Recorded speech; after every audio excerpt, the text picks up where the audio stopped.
On My Way to Timbuktu, An Introduction to Maps by Annabelle Larson.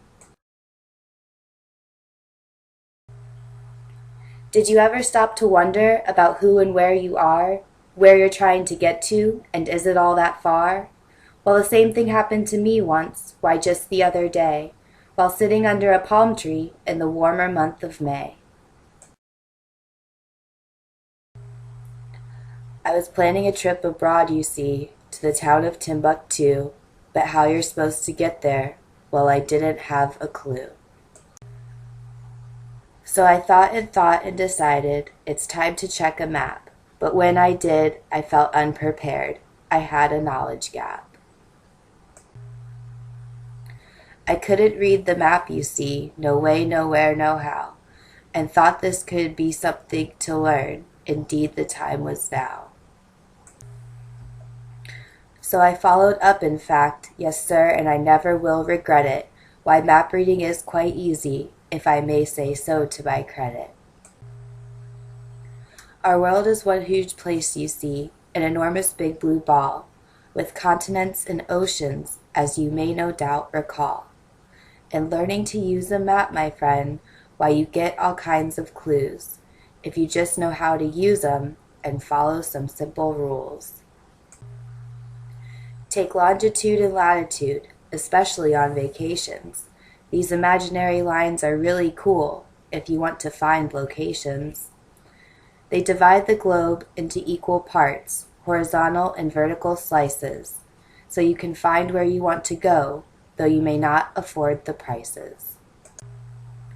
Longitude lines run up and down the globe in north to south directions, while latitudes divide the earth into horizontal sections. Put together, the two sets of lines work to form a grid, so you can figure out where you're going. At least that's what I did. Now these lines are not the only things found on a good and trusted map. They have scales and legends, a compass too, lots of stuff. Oh snap! The scale helps determine distances between locales and such, and the compass points you in the right directions if you need that sort of crutch. Legends provide plenty of fine things and are useful for lots of reasons, showing symbols for cities, rivers, roads, and on some maps, even seasons. There are loads of useful parts to see on a globe or map, so many. Used by geographers and cartographers alike, it really is uncanny. Whereas geographers study our wide world, its features, people, and interactions, cartographers focus on maps and charts, rendering graphical representations. If you have the globe across the middle, you should try it later.